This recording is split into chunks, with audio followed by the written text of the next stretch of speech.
Oh, huli. Huli, huli. Oh, dito. Nag-enjoy, nag-relax at lumayo muna sa realidad ng buhay. Dahil nga sabi ng kasabihan, maikli nga lang daw ang buhay. Kaya kailangan enjoyin lang natin to. Kaya samahan nyo ako sa isang napakasaya at sobrang nakaka-enjoy na araw mga guys. Ciao!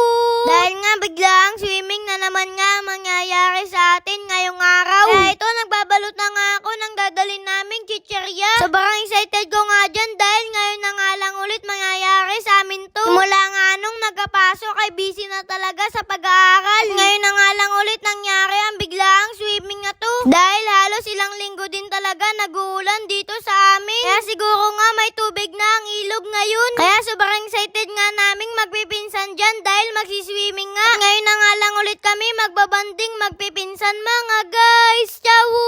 At sa irrigation nga kami maliligo sa barangay Binaan. At di ko na nga rin pala pinatagal yun dahil sobrang excited ko nga. Iniwan nga muna namin ang van namin baka walang maparkingan sa mismong ilog. At pagdating nga namin tumalo naman agad ang dalawang pinsan ko at sumunod naman ako. Di nga ganun kaganda ang in-expect namin na tubig sa irrigation na to. Dahil nga nung huling pumunta nga kami dito sa irrigation ay napakaganda pa nga ng tubig ng irrigation na to. Pero kahit na ganun, tsinagana namin to at nag-enjoy kami. At na-experience na nga ulit namin magpipinsan na umakyat sa malaking ugat na to. At sobrang saya at nag-enjoy nga kami dito mga guys. Ciao!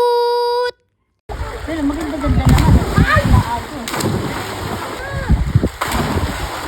Sa katulad kong bata, hindi ko talaga makakalimutan ang ganitong experience. Yung aakyat ka sa malaking puno at tatalon ka sa tubig. Talagang masasabi ko na memorable talaga to sa akin. At napakasayang experience dahil minsan nga lang to mangyari sa amin. Kahit nga hanggang ngayon hindi ko pa rin talaga makalimutan ang mga nangyari sa amin dyan.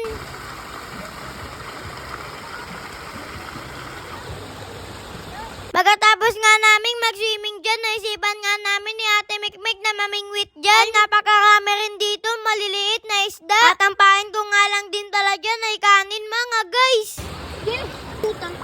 Oh, huli. Huli, huli. Oh, dito.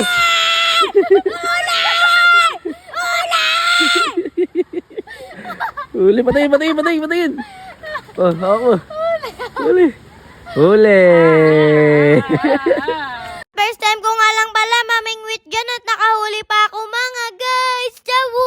Talagang sobrang saya ko dyan dahil first time ko pa nga lang makahuli ng isda. At apat na peraso nga pala ang nahuli ko dyan at di na nga pala napakita yung iba. Dahil nga biglang swimming nga lang pala to. Kaya mga pang merienda nga lang pala ang mga dala naming pagkain. Dahil nga sa sobrang excited hindi na nga pala kami nakapagdala ng baso mga guys. Kaya kung mapapansin nyo sa takip na nga lang pala ng kasirola umiinom si Ate Mikmik dyan. Ciao!